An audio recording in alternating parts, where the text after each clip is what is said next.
మా మీద బురద జల్లినప్పటికీ విష ప్రచారం చేసినప్పటికీ కూడా తెలంగాణ ప్రజలు వాళ్ళ మాటలు నమ్మలేదు.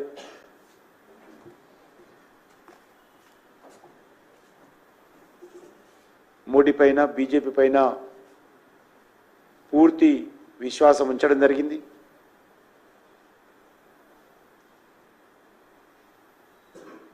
భారతీయ జనతా పార్టీ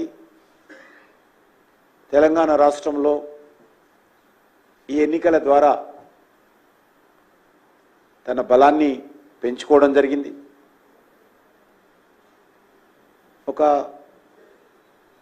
రాజకీయ శూన్యత తెలంగాణ రాష్ట్రంలో కాంగ్రెస్ పార్టీ ప్రభుత్వం అధికారంలోకి వచ్చిన తర్వాత వారు అవలంబిస్తున్నటువంటి వైఖరితో ప్రజలలో ఒక నిరాశ నిస్పృహ ఏర్పడింది. ఏ బీఆర్ఎస్ పార్టీ పోవాలనుకున్నారో, ఏ అవినీతి పాలన పోవాలనుకున్నారో, ఏ కుటుంబ పాలన పోవాలనుకున్నారో, మళ్ళీ దాని స్థానంలో వచ్చినటువంటి కాంగ్రెస్ పార్టీ పాలన చూసిన తర్వాత ప్రజలు నిరాశ నిస్పృహ గురయ్యారు. ఏ రకంగా అయితే బీఆర్ఎస్ పరిపాలన చేసిందో అదే పద్ధతిలో గత 6 నెలలుగా కాంగ్రెస్ పార్టీ ప్రభుత్వం ఈ యొక్క తెలంగాణ రాష్ట్రంలో పరిపాలన చేసినప్పుడు ఇచ్చినటువంటి మాటలు, ఇచ్చినటువంటి గ్యారంటీల మీద నిలబడకపోవడము, మరి గత ఎన్నికలకు ముందు కాంగ్రెస్ పార్టీ చేసినటువంటి అనేకమైనటువంటి ఉపన్యాసాలు కానీ ప్రచారాలను కానీ, మరి ప్రజలకు ఇచ్చినటువంటి హామీలను కానీ ఏది కూడా కాంగ్రెస్ పార్టీ ఇచ్చిన మాట మీద, ఇచ్చిన హామీల మీద నిలబడకుండా మాట తప్పే ప్రయత్నం చేయడంతో తెలంగాణ ప్రజలు తీవ్ర నిరాశ నిస్పృహలతో ఉన్నారు. మరి ఈరోజు వారికి భారతీయ జనతా పార్టీ ఒక ఆశగా తెలంగాణ ప్రజలకు అనిపించింది. తప్పకుండా తెలంగాణ ప్రజల ఆకాంక్షలకు అనుగుణంగా ఏదైతే ఈరోజు విశ్వాసమించి 8 సీట్లు అత్యధికమైనటువంటి ఓట్లు బీజేపీకి ఇవ్వడం జరిగిందో దాన్ని తప్పకుండా నిలబెట్టుకొని రానున్న రోజుల్లో మరింత ఉత్సాహంతో, మరింత పట్టుదలతో, మరింత అంకిత భావంతో భారతీయ జనతా పార్టీ తెలంగాణలో పనిచేస్తుంది. తెలంగాణ ప్రజల పక్షాన నిలబడి ప్రజల గొంతుకగా రానున్న రోజుల్లో మేము మా కార్యాచరణ ప్రణాళిక రూపొందించుకొని ముందుకెళ్తామని ఈ సందర్భంగా భావిస్తా ఉన్నాను.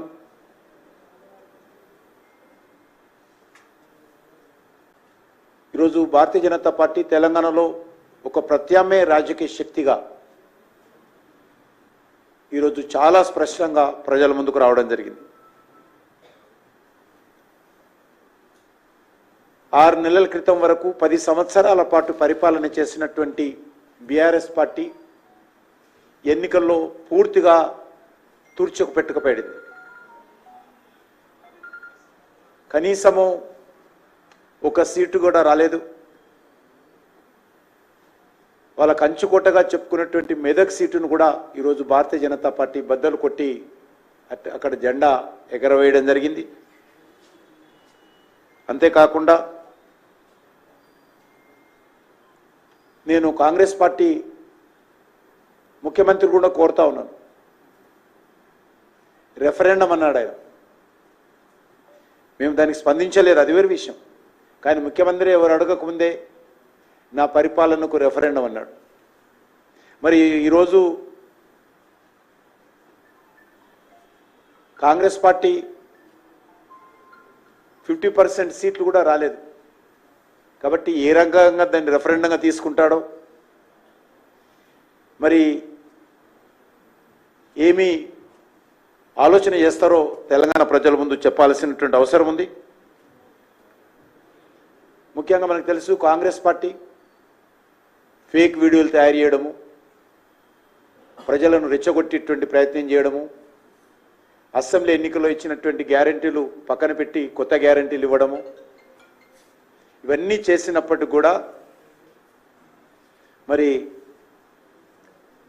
కాంగ్రెస్ పార్టీ ఎన్నికల ఫలితాలు మనం అందరం చూసాం. 100 రోజుల్లో గ్యారెంటీలు అమలు చేస్తాము, 100 రోజుల్లో హామీలు ముందుకు తీసుకెళ్తామని చెప్పినటువంటి కాంగ్రెస్ పార్టీ ప్రభుత్వము ఇచ్చిన మాట మీద నిలబడని కారణంగా అనేక సాకులు చూపుతూ దేవుళ్ళ మీద ఒట్లేస్తూ ముఖ్యమంత్రి గారు కాలం గడుపుతున్నటువంటి పరిస్థితి చాలా స్పష్టంగా కనిపించింది. అందుకే ప్రజలు ఈరోజు తెలంగాణలో అత్యధికమైనటువంటి ఎన్నడూ లేని విధంగా బీజేపీకి పట్టం కట్టారు. తప్పకుండా ప్రజల యొక్క నమ్మకాన్ని, విశ్వాసాన్ని పదిలపరుచుకుంటూ మేము భవిష్యత్తులో మరింతగా మా యొక్క బలాన్ని పెంచుకునేటువంటి ప్రయత్నము, ప్రజల యొక్క ఆశీస్సులు పొందేటువంటి ప్రయత్నం చేస్తామనేటువంటి విషయాన్ని ఈ సందర్భంగా మనవి చేస్తా ఉన్నాను. కాంగ్రెస్ పార్టీ హామీలు ఇస్తుందే తప్ప అది శాసనసభ ఎన్నికల్లో కావచ్చు, పార్లమెంట్ ఎన్నికల్లో కావచ్చు, ఏ హామీలు ఏ రకంగా అమలు చేయబోతున్నారు, వాళ్ళకు సంబంధించినటువంటి రూపకల్పన ఏంటి, ఏ రకంగా వనరులు సమకూర్చుకుంటారు, ఏ విషయం పట్ల కూడా స్పష్టత లేని కారణంగా కూడా తెలంగాణ ప్రజలు ఈరోజు అయోమయంలో ఉన్నారు.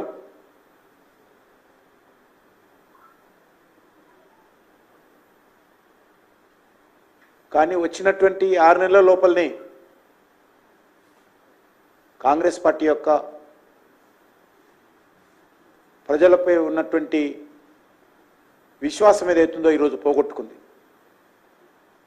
కాబట్టే ఈరోజు భారతీయ జనతా పార్టీకి ఇన్ని ఓట్లు, ఇన్ని సీట్లు రావడం జరిగింది. మేము ఇంకా మరింత కష్టపడి పనిచేసినట్లయితే మరికొన్ని సీట్లు సాధించే వాళ్ళం. కానీ అనేక కారణాల కారణంగా మేము అనుకున్నటువంటి సీట్లు కొన్ని మేము అక్కడ విజయం సాధించలేకపోయాము. తప్పకుండా దీనిపైన మేము చర్చించుకొని రానున్న రోజుల్లో మరింతగా ప్రజల మధ్యలోకి వెళ్ళి ఏ రకంగా పనిచేయాలో, ఏ రకంగా మా శక్తిని పెంచుకోవాలో మేము కార్యాచరణ ప్రణాళిక రూపొందించుకొని ముందుకెళ్తామనేటువంటి విషయాన్ని ఈ సందర్భంగా మనవి చేస్తూ, ఎన్డీఏ ప్రభుత్వము మూడోసారి నరేంద్ర మోడీ గారి నాయకత్వంలో ఏర్పడిపోతున్న సందర్భంగా నేను దేశ ప్రజలకు కూడా హృదయపూర్వకమైనటువంటి కృతజ్ఞతలు తెలియజేస్తా ఉన్నాం. తప్పకుండా నరేంద్ర మోడీ గారి నాయకత్వంలో ఏదైతే గత 10 సంవత్సరాలుగా మేము అనేక కార్యక్రమాలు చేపట్టామో, అవి అభివృద్ధికి సంబంధించినటువంటి విషయాలు కావచ్చు, విధానపరమైన విషయాలు కావచ్చు, దేశ గౌరవాన్ని పెంచేటువంటి విషయాలు కావచ్చు, వాటిని మరింత పట్టుదలతో, మరింత అంకిత భావంతో భవిష్యత్తులో మోడీ గారి నాయకత్వంలో ముందుకు తీసుకెళ్తామని చెప్పి కోరుకుంటూ, నేను ఎన్నికల్లో భారతీయ జనతా పార్టీని ఆదరించినటువంటి ఓటరు మహాశయులందరికీ కూడా నేను హృదయపూర్వకమైనటువంటి కృతజ్ఞతలు తెలియజేస్తా ఉన్నాను. అదేవిధంగా మండు టెండర్లను కూడా లెక్క చేయకుండా భారతీయ జనతా పార్టీ కార్యకర్తలు, నాయకులు సుమారు గత 4 నెలల నుంచి మరి ఎంతో కష్టపడి పనిచేయడం జరిగింది. కార్యకర్తల యొక్క కష్టము, ప్రజల యొక్క ఆశీస్సులే ఈరోజు ఈ ఫలితాలను మాకు తెచ్చిపెట్టాయి. కాబట్టి నేను పార్టీ కార్యకర్తలకు, నాయకులకు కూడా రాష్ట్ర భారతీయ జనతా పార్టీ తరఫున మరి హృదయపూర్వకమైనటువంటి కృతజ్ఞతలు పార్టీ కార్యకర్తలకు మీ ద్వారా కూడా తెలియజేస్తా ఉన్నానని ఈ సందర్భంగా మనవి చేస్తూ, మరి ఈరోజు మనం చూస్తూ ఉన్నాం ఇటీవల జరిగినటువంటి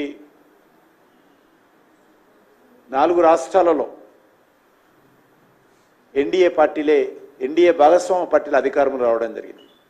అరుణాచల్ ప్రదేశ్, ఒరిస్సాలో భారతీయ జనతా పార్టీ నేతృత్వంలో అధికారంలోకి వచ్చాం. అదేవిధంగా సిక్కింలో కానీ ఆంధ్రప్రదేశ్లో కానీ ఎన్డీఏ నాయకత్వంలో అధికారంలో రావడం జరిగింది. కొత్తగా 2 రాష్ట్రాలు ఈరోజు ఎన్డీఏ నేతృత్వంలో అధికారంలో రావడము చాలా సంతోషకరమైన అంశము. అదేవిధంగా ఆంధ్ర రాష్ట్రంలో కూడా అక్కడి ప్రజలు నరేంద్ర మోడీ గారి నాయకత్వంలో కానీ, అక్కడ ఉన్నటువంటి చంద్రబాబు నాయుడు గారి నాయకత్వంలో కానీ, జనసేన అధినేత అయినటువంటి పవన్ కళ్యాణ్ గారి నాయకత్వంలో కానీ మరి అద్భుతమైనటువంటి మెజారిటీ ఆంధ్రప్రదేశ్లో కూడా ఇవ్వడం జరిగింది. నేను ఒక తెలుగు రాష్ట్రానికి సంబంధించినటువంటి రాష్ట్ర అధ్యక్షుడిగా, కేంద్ర మంత్రిగా ఆంధ్రప్రదేశ్ ప్రజానీకాన్ని కూడా మరి హృదయపూర్వకమైనటువంటి కృతజ్ఞతలు తెలియజేస్తా ఉన్నాను. తప్పకుండా రానున్న రోజుల్లో మరి దేశవ్యాప్తంగా కూడా అభివృద్ధి విషయంలో మరింత వేగవంతంగా, మరింత నిర్మాణాత్మకంగా ముందుకెళ్తామని ఈ సందర్భంగా మనం చేస్తా ఉన్నాం.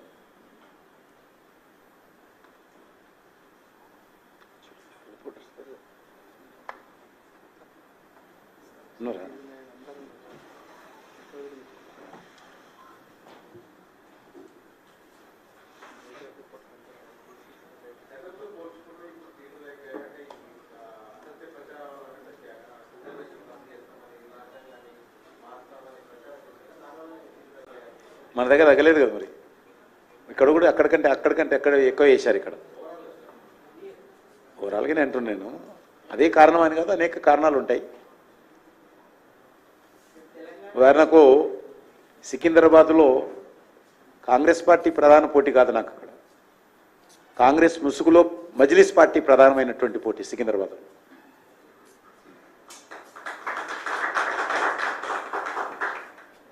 సికింద్రాబాద్లో కాంగ్రెస్ ముసుగులో మజ్లిస్ పార్టీ ప్రధానంగా పోటీ చేసి మనల్ని ఓడించాలని. కాబట్టి దేశంలో అనేక రకాల కారణాలు ఉన్నాయి. అవన్నీ కూడా తప్పకుండా జాతీయ స్థాయిలో మా పార్టీ నాయకత్వం విశ్లేషిస్తుంది. ఎందుకంటే ఉత్తరప్రదేశ్లో ఈరోజు చూస్తే అది అభివృద్ధి విషయంలో కావచ్చు, మాఫియా విషయంలో కావచ్చు, గుండాయిజంల విషయంలో కావచ్చు, రౌడీయిజం విషయంలో కావచ్చు, మౌలిక వసతుల కల్పన కావచ్చు, లేకపోతే పేద ప్రజలకు న్యాయం జరిగే విషయంలో కావచ్చు, అద్భుతంగా మా ఎన్డీఏ ప్రభుత్వం కావచ్చు, లేకపోతే యోగి గారి ప్రభుత్వం కానీ, ఢిల్లీలో కేంద్రంలో మోడీ గారి ప్రభుత్వం కానీ ఉత్తరప్రదేశ్ కోసం పనిచేసింది. కాబట్టి ఏ రకంగా సీట్లు తగ్గాయనేటువంటి విషయంలో తప్పకుండా జాతీయ స్థాయిలో విశ్లేషణ చేసుకుంటాం. రానున్న రోజుల్లో దాన్ని సరిదిద్దుకునేటువంటి ప్రయత్నం కూడా చేస్తాం.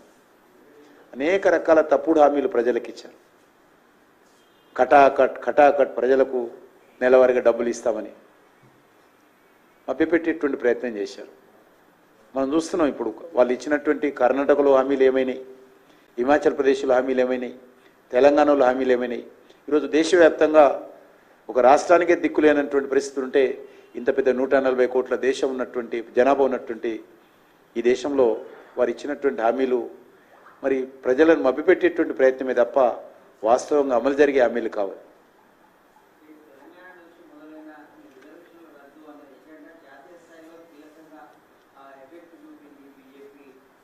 బీజేపీ గతంలో వచ్చిన కంటే ఓట్లు పెరిగినాయి. పోలింగ్ పర్సెంటేజ్ పెరిగి ఉండొచ్చు కానీ బీజేపీ ఓట్లు తగ్గాల. బీజేపీ గతంలో వచ్చినటువంటి 2019లో వచ్చినటువంటి ఓట్ల కంటే ఇప్పుడు పెరిగినాయి. బీజేపీకి వచ్చినటువంటి ఓటింగ్ పెరిగింది, సాంప్రదాయ ఓట్లు పెరిగింది. మాకు అన్నీ ఖమ్మం లాంటి కాన్స్టిట్యున్సీలో కూడా మాకు 1,77,000 ఓట్లు వచ్చింది. ఖమ్మం లాంటి కాన్స్టిట్యున్సీలో కూడా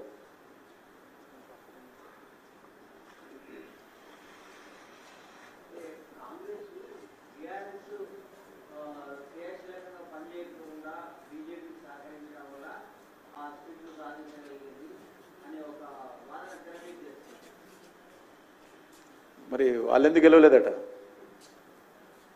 వాళ్ళు కూడా మాకు సహకరించారా మరి అన్ని సీట్లలో?